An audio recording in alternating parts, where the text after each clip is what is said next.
Welcome to our channel Parvati's kitchen. ఈ రోజు అయితే మన కిచెన్లో మీకు నేను ఒక సింపుల్ కుల్ఫీ ఐస్ని ఎలా చేసుకోవాలో చూపించబోతున్నానండి. ఈ కుల్ఫీ చేసుకోవడం చాలా ఈజీ. ఇందులో అయితే నేను ఏ మిల్క్ పౌడర్ కానీ కండెన్సర్ మిల్క్ కానీ షుగర్ కానీ ఏమీ వాడలేదన్నమాట. ఇంట్లో ఉండే వాటితోనే చాలా ఈజీగా ఎవరైనా చేసేసుకోవచ్చు. అవి తేవాలి ఇవి తెచ్చి చేయాలని హడావిడి పడకుండా చేసుకోవచ్చు అనమాట. పాలు, జీడిపప్పు, బెల్లం ఉంటే చాలండి. కొంచెం ఇలాచీ పౌడర్ అంతే అనమాట, ఇంకేం అవసరం లేదు.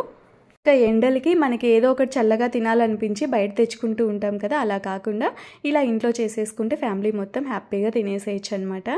ఇక ప్రాసెస్లోకి అయితే వెళ్ళిపోదాం. ముందుగా అయితే ఒక 25 నుంచి 30 వరకు కాజు తీసేసుకొని నీట్గా వాష్ చేసేసుకొని ఇలా నానబెట్టి పెట్టేసుకోవాలి. తర్వాత ఒక చిన్న మిక్సీ జార్ తీసేసుకొని అందులోకి వాటర్తో సహా వేసుకొని ఇలా మెత్తగా గ్రైండ్ చేసేసుకోవాలి. చూడండి, పలుచుగా కాకుండా ఇలా చిక్కగా చేసుకోండి. వాటర్ ఎక్కువ పోసుకోకుండా సరిపడినన్ని వేసుకోండి, సరిపోతుంది. తర్వాత స్టవ్ వెలిగించేసి ఒక మందపాటి గిన్నె తీసేసుకొని అందులోకి 1 లీటర్ వరకు పాలు పోసేసుకోవాలి. ఫుల్ క్రీమ్ మిల్క్ అయితే బాగుంటుందండి. దీనికి ఫుల్ క్రీమ్ మిల్క్ లేకపోతే నార్మల్వే వేసుకోండి. నేను కూడా ఇక్కడ నార్మల్ మిల్కే వేసాను అనమాట. ఫుల్ క్రీమ్ మిల్క్ అవైలబుల్లో ఉంటే అవి వేసుకోవడానికి ట్రై చేయండి. ఈ పాలు పొంగుకొచ్చిన తర్వాత ఇలా గరిటెతో ఒకసారి బాగా కలిపేసుకోవాలి. ఇక్కడ నేను నార్మల్ మిల్కే తీసుకున్నాను కదండి, కొంచెం చిక్కబడడానికి టైం ఎక్కువే పడుతుందన్నమాట. క్వాంటిటీ తగ్గిపోతాయి పాలు, అలాంటప్పుడు కొంచెం చిక్కబడినట్టు.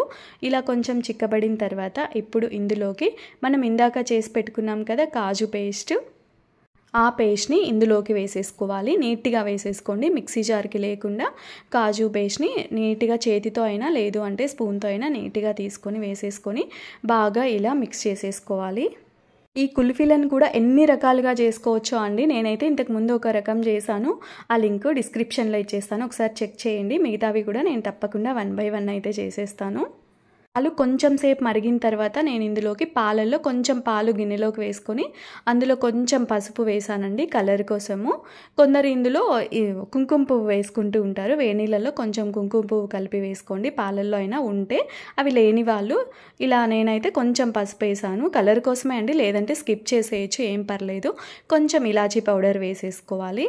వేసేసుకొని ఒకసారి బాగా మిక్స్ చేసేసుకొని ఇంకా దగ్గర పడే వరకు, కొంచెం చిక్కబడే వరకు, అడుగు పట్టకుండా కలబెట్టుకుంటూ ఉండాలండి. అలానే వదిలేస్తే అడుగు పట్టిపోతుంది. మధ్యలో బాగా కదుపుకుంటూ అడుగు పట్టకుండా ఇలా చిక్కబడే వరకు బాగా ఉడకనివ్వాలి. ఇలా చిక్కబడిన తర్వాత స్టవ్ ఆఫ్ చేసేసుకోండి. చల్లగా అయిపోవాలి, ఇది కంప్లీట్గా చల్లగా అయిపోవాలి. చల్లగా అయిపోయిన తర్వాత ఇంకా కొంచెం చిక్కబడుతుంది. ఆ మిశ్రమాన్ని అంతా ఒక జ్యూసర్ మిక్సీ జార్లోకి వేసేసుకొని ఒక అరకప్పు బెల్లం వేసుకోవాలండి. వేసేసుకొని మూత పెట్టేసి బాగా ఇలా బ్లెండ్ చేసేసుకోవాలి. నురగా చూసారా, ఇక్కడ నురగా వచ్చింది కదా, ఇంత ఇలా వచ్చే వరకు మంచిగా బ్లెండ్ చేసేసుకోండి. ఈ మిశ్రమాన్ని ఇంకా కుల్ఫీ మౌల్డ్స్లో అయినా వేసుకోవచ్చు, లేదు ఇవి అవైలబుల్లో లేని వాళ్ళు, ఇవి లేవు అనుకోండి మీ దగ్గర, ఇంకా స్టీల్ గ్లాస్ ఉంటుంది కదండి, ఆ స్టీల్ గ్లాస్లో వేసేసి ఒక స్టిక్ పెట్టేసి పైన సిల్వర్ పేపర్ అన్నా బటర్ పేపర్ అన్నా పెట్టేసుకోండి, చిన్న హోల్ పెట్టేసి అంతే అండి. అలా కూడా ఇంట్లో ఉండే స్టీల్ గ్లాసులతోనే చేసేసుకోవచ్చు. ఒకవేళ ఇవి ఉండే వాళ్ళు ఇంకా ఇందులో వేసేసుకొని పెట్టేసుకుంటే సరిపోతుంది అంతే.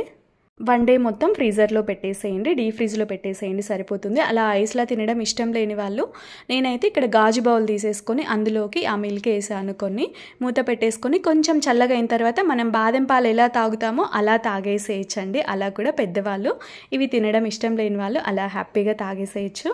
ఇవైతే ఫ్రీజర్లో నుంచి తీసాను, బాగా ఐస్ అయిపోయాయి ఈ కుల్ఫీ మౌల్డ్స్ అయితే. చూడండి, కొంచెం వాటర్ తీసేసుకొని ఈజీగా రావాలి అంటే కొన్ని వాటర్ గిన్నెలోకి తీసేసుకొని జస్ట్ 1 మినిట్ అందులో పెట్టేస్తే సరిపోతుంది. 1 మినిట్ అలా పెట్టేసి తీసేస్తే ఈజీగా క్యాప్ వచ్చేస్తుంది అనమాట. ఇలా క్యాప్ తీసేసి అటు ఇటు కొంచెం ఇలా జరిపామంటే మంచిగా ఈజీగా వచ్చేస్తుంది. చూసారు కదండి ఈ కుల్ఫీ. ఇంకా మనకి పైన కావాలి అంటే మనం పిస్తా, కాజు, బాదం అలా గ్రేట్ చేసేసుకొని వేసేసుకోవచ్చు, లేదు అంటే డైరెక్ట్ అయినా తినేసేయచ్చు అనమాట, అంతే. చూసారు కదండి ఎంత ఈజీనో ఈ కుల్ఫీ ఐస్ చేసుకోవడం. మీరు కూడా అయితే తప్పకుండా ట్రై చేయండి. అలాగే ఇలాంటి మరికొన్ని రెసిపీస్ కోసం నా ఛానల్ని సబ్స్క్రైబ్ చేసుకోండి.